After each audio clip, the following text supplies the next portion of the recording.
안녕하세요. AI, 인공지능. 정말 요즘 이 열기가 대단합니다. 엔비디아 같은 이름들 이제는 뭐 거의 다 아실 텐데요. 네, 그쵸. 뉴스에도 워낙 많이 나오니까요. 그런데 말이죠. 이 AI 혁명이 진짜 현실이 되려면 사실 눈에 잘 안 띄는 부분들이 정말 중요해요. 절대 없어서는 안 될 그런 기술과 기업들이 있거든요. 맞습니다. 보이지 않는 곳에서 정말 중요한 역할들을 하고 있죠. 그래서 오늘은 바로 그 숨겨진 주역들, 이분들을 좀 조명해 보려고 합니다. 그러니까 그 강력한 AI 칩 있잖아요. 이게 제 성능을 내려면 정교하게 포장을 해야 하고, 네, 포장이요? 그리고 또 그 AI 돌리는 거대한 데이터 센터들. 전기도 엄청 먹고 열도 엄청나잖아요. 그쵸. 열 관리가 정말 중요해졌죠. 이걸 안정적으로 전력 공급하고 또 시켜주는 기술. 이 두 가지 AI 인프라의 핵심 축이죠. 첨단 반도체 패키징이랑 전력 및 열 관리 솔루션. 여기에 대해서 좀 깊게 파고들어 볼까 합니다. 좋은 주제네요. 특히 이 분야 대표 선수들, 엠포 테크놀로지랑 버티브 홀딩스를 중심으로 보면 딱이겠네요. 네, 맞아요. 이 기술들이 도대체 왜 이렇게 중요해졌는지, 또 이 회사들이 뭘 하는지, 그 핵심을 한번 같이 파헤쳐 보시죠.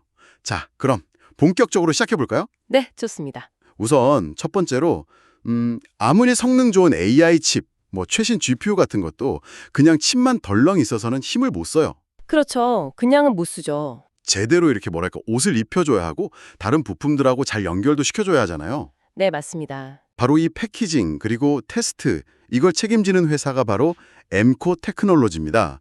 이게 단순히 칩을 그냥 상자에 담는 그런 개념이 아니라고요. 그럼요. 훨씬 복잡하죠. 엠코는 흔히 OSAT 그러니까 외주 반도체 조립 및 테스트 기업이라고 부르는데요. 이게 전 세계 2위 규모예요. 2위나요? 네. 반도체 설계 회사들이 만든 칩들이 있잖아요.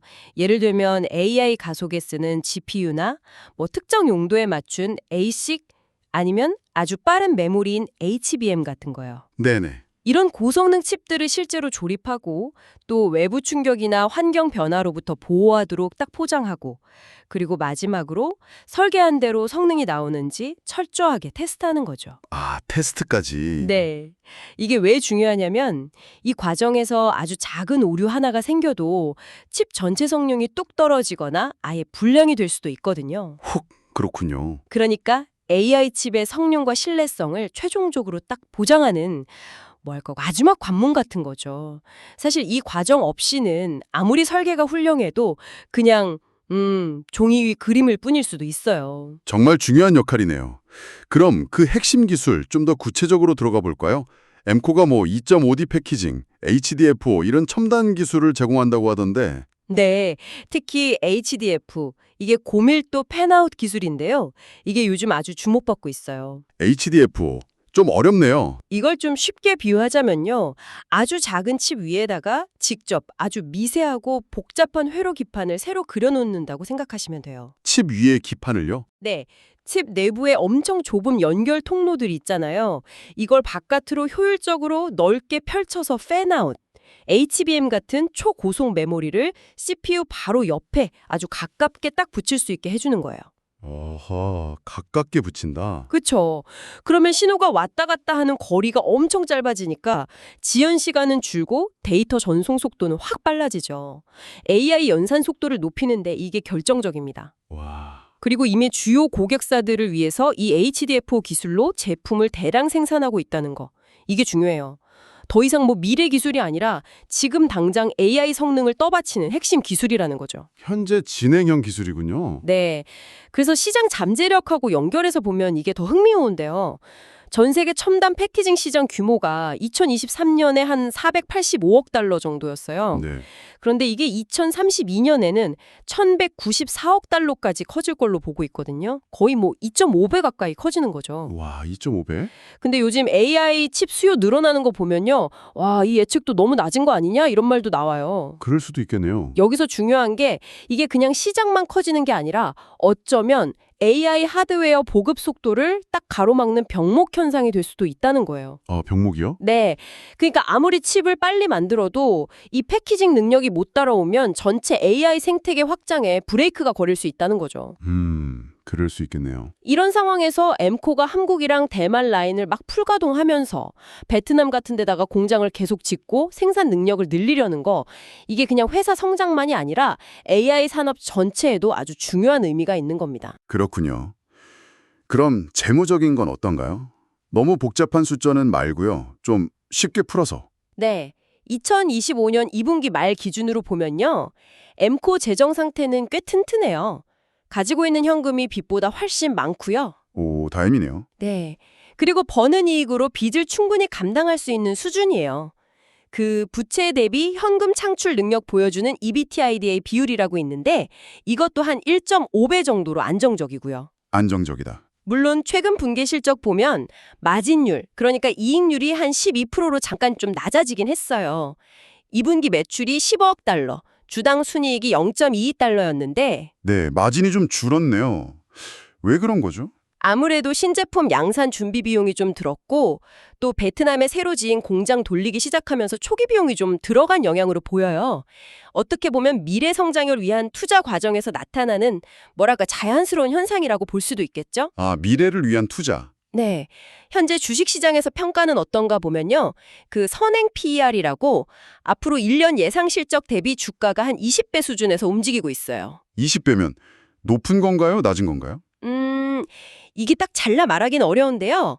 AI 수요 덕분에 성장할 거라는 기대감을 생각하면 시장에서는 뭐 비교적 합리적인 수준이다. 이렇게 보는 것 같아요. 그렇군요. 일부 막 엄청 기대받는 AI 주식들에 비하면 그렇게 거품이 많이 낀 것 같진 않다. 이런 분석이죠. 엠코의 기술력이나 시장 위치에 대한 신뢰가 반영된 거라고 볼 수 있겠네요. 그렇다면 여러분, 우리가 왜 이 반도체 패키징이라는 어찌 보면 좀 낯설 수도 있는 분야에 이렇게 관심을 가져야 할까요? 바로 이게 그 AI 칩의 놀라운 계산 능력을 현실 세계의 속도와 안정성으로 바꿔주는 뭐랄까 물리적인 다리 역할을 하기 때문입니다. 최첨단 AI 성능은 결국 이 패키징 기술이 얼마나 잘 되어 있느냐에 크게 좌우되는 거죠. 정말 핵심적인 부분이죠. 근데 한편으론 이런 생각도 들어요.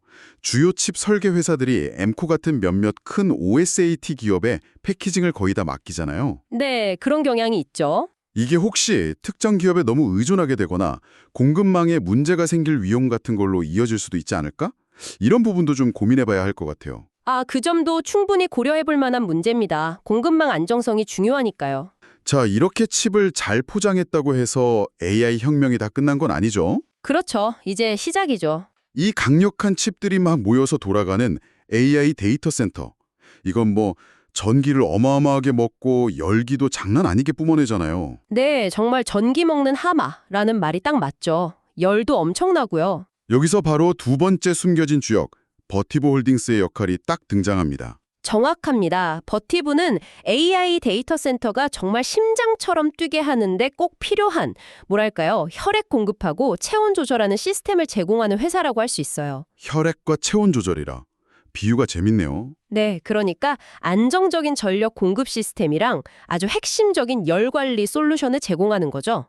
특히 요즘 AI 연산에 쓰는 고밀도 서버렉에서는요, 예전처럼 그냥 바람으로 식히는 공기 냉각 방식으론 도저히 감당이 안 돼요. 열이 너무 많이 나서. 아, 바람으로는 안 되는군요. 떠오르고 있습니다. 액체 냉각? 그 하이퍼스케일러라고 부르는 거대 클라우드 기업들 있잖아요. 여기서 수요가 폭발하면서 버티브가 액체 냉각 설비 생산 능력을 2024년 이후에 무려 40배 이상 늘렸어요. 40배요? 와, 그 정도면 정말 엄청난데요? 네, 정말 이례적인 규모의 확장입니다. 여기서 중요한 건요, 액체 냉각이 그냥 서버 뜨거워지는 걸 막는 데서 그치는 게 아니에요. 데이터 센터의 에너지 효율을 높여주고 또 같은 공간에 더 많은 컴퓨팅 파워를 넣을 수 있게 해줘요. 아, 효율도 높이고 집적도도 높이고. 그렇죠. 그러니까 데이터 센터의 성능과 효율성, 이 두 마리 토끼를 동시에 잡는 핵심 기술인 셈이죠. 버티브의 최근 성과 보면 이 시장이 얼마나 뜨거운지 진짜 느껴지네요. 2분기 순매출이 작년보다 35%나 늘어서 26억 달러를 넘었다고요. 네, 35%면 엄청난 성장세죠. 그리고 앞으로 만들어줘야 할 계약 물량, 수주 잔고라고 하죠. 이게 85억 달러. 이것도 작년보다 21%나 늘었다고요. 네, 그 수주 잔고가 정말 탄탄합니다. 이 정도면 사실상 2025년까지 매출이 상당 부분 이미 확보돼 있다는 뜻이거든요. AI 인프라 투자가 얼마나 강력하게 계속되고 있는지 보여주는 거죠. 와, 그렇군요. 올해 전체 목표로 순매출 100억 달러, 조정된 주당 순이익 3.80달러. 이것도 지금 분위기면 충분히 가능해 보이네요. 네, 현재 추세로는 충분히 달성 가능성이 높아 보입니다. 버티브 전략에서 또 하나 눈여겨볼 게 있어요. 데이터 센터를 보면 크게 두 영역이 있거든요. 전력 분배나 냉각 시스템 같은 기반 시설이 있는 그레이 스페이스하고 그레이스페이스. 네. 그리고 실제 서버나 네트워크 장비 같은 IT 하드웨어가 놓이는 화이트 스페이스. 이 두 영역을 통합적으로 관리하고 최적화하려는 노력을 하고 있어요. 아, 그걸 하나로 묶는다. 그렇죠. 원래는 이게 좀 따로 설계되고 운영되는 경우가 많았는데 버티브는 이걸 하나로 묶어서 더 효율적인 시스템을 만들려고 하는 거죠. 최근에 인수한 회사들 그레이트 레이크스나 웨이레이, NV 같은 곳들이 바로 이런 통합 전략을 위한 움직임이에요. 고객 입장에서는 뭐가 좋은 건가요? 데이터 센터 용량을 더 빠르고 유연하게 늘릴 수 있고요. 전체 시스템 운영도 더 효율적으로 할 수 있게 되는 거죠. 아하, 빠르고 효율적으로. 네. 그리고 미래를 내다보는 협력도 상당히 인상적인데요. 네. 어떤 거죠? 버티브가 클라우드 업체인 코어이브 그리고 데일하고 협력해서요. 엔비디아의 최신 AI 칩 아키텍처, 그 블랙웰 기반 시스템 있잖아요. 네, 블랙웰. 구체적으로는 GB3000NVL72라는 초고성능 시스템인데 이걸 구축하는 데 참여하고 있어요. 이건 버티브 기술력이 최첨단 AI 인프라 요구사항을 만족시킨다는 증거죠. 와, 최첨단 시스템 구축에 참여한다니 대단하네요. 그리고 더 나아가서 핵에너지 스타트업인 오클로랑 협력하는 건 정말 흥미로운 부분이에요. 핵에너지요? 데이터 센터랑요? 네, 이게 뭐냐면 데이터 센터가 미래 에너지원으로 주목받는 차세대 소형 무줄 원자로 SMR이라고 하죠. 이걸 활용할 수 있는 길을 찾는 거예요. 데이터 센터 옆에 원자로를 짓는다? 뭐 이런 건가요? 그렇죠. AI 데이터 센터가 전기를 워낙 많이 먹으니까 이걸 감당하기 위한 장기적인 해법을 찾는 움직임인 거죠. 물론 이게 당장 현실이 되긴 어렵겠지만 그 방향성 자체가 시사하는 바라 커요. 그러게요. 근데 여기서 궁금한 게 생기네요. SMR을 데이터 센터에 도입한다? 기술적으로 가능하다고 쳐도 실제 건설 허가라든가 비용 문제, 또 안전에 대한 사람들 생각 같은 현실적인 문제들이 많지 않을까요?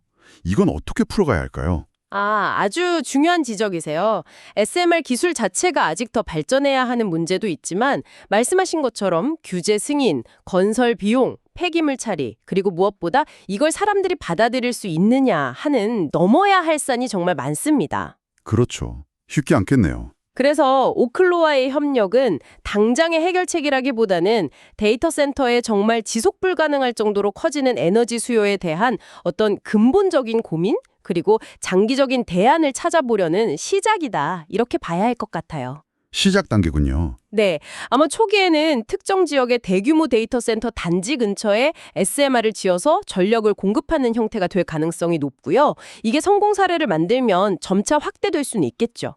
하지만 말씀하신 그런 현실적인 어려움 때문에 단기간에 널리 쓰이기는 어려울 것 같아요. 그럼에도 불구하고 이런 논의 자체가 시작됐다는 건 AI 인프라의 에너지 문제가 얼마나 심각한지를 역설적으로 보여주는 거죠. 하긴 그러네요. 그만큼 전기를 많이 쓴다는 거니까. 그럼 버티브 재무 상태는 어떤가요? 여기도 튼튼한가요? 네, 버티브 역시 상당히 안정적입니다. 2025 회계연도에는 약 14억 달러의 조정 잉여 현금 흐름, 그러니까 회사가 벌어서 자유롭게 쓸 수 있는 현금을 만들 걸로 예상하고 있어요. 14억 달러? 맞네요. 네, 유동성도 풍부하고 순 레버리지라고 해서 회사의 빚 규모다, 버는 돈에 비해 얼마나 되냐는 비율이 0.6배밖에 안 돼요. 0.6배면 엄청 낮은 거 아니나요? 네, 재무적으로 매우 안정적이고 빚 부담이 아주 적다는 의미입니다. 다만 주가 평가는 엠코보다는 좀 높은 편이에요. 아, 그래요? 얼마나? 선행, PER 기준으로 보면 한 33.4배 수준에서 거래되고 있거든요. 이건 시장이 버티브의 성장성에 대해 아주 높은 기대를 걸고 있다는 뜻이죠. 33.4배면 네. 꽤 높네요. 네. 워낙 전력 및 열 관리 솔루션 수요가 강력하다 보니까 이 정도 평가는 정당화될 수 있다. 이런 분석도 있지만요.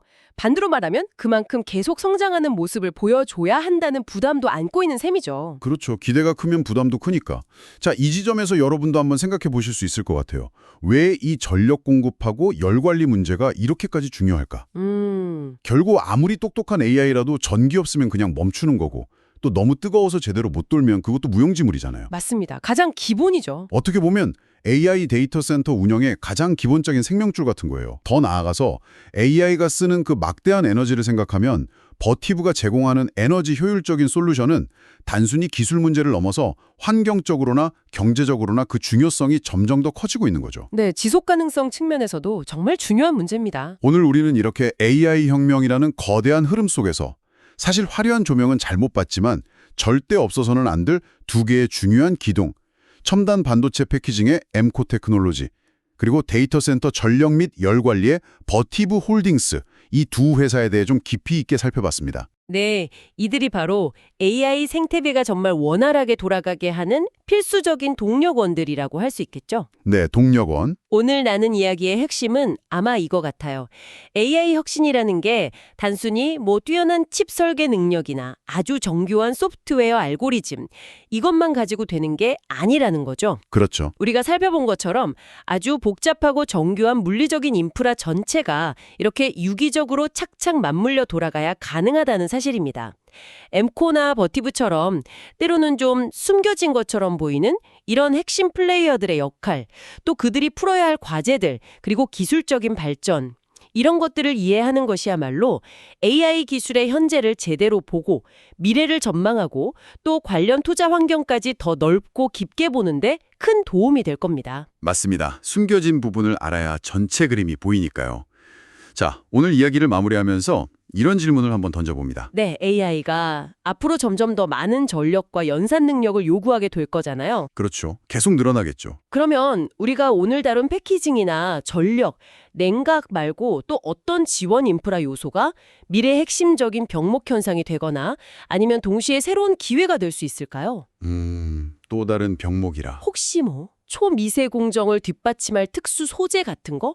아니면 데이터 센터끼리 혹은 발전소랑 데이터 센터 사이에 전력을 아주 효율적으로 보내는 기술. 아, 소재나 전력 전순 기술? 가능성 있네요. 어쩌면 우리가 아직 생각지도 못하는 전혀 다른 무언가가 다음 시대 AI 인프라의 핵심 과제로 떠오를 수도 있지 않을까요? AI 시내를 진짜로 만들어가는 과정에서 나타날 또 다른 기술적, 산업적 파급 효과에 대해서 한 번쯤 더 생각해 보시는 것도 재미있을 것 같습니다.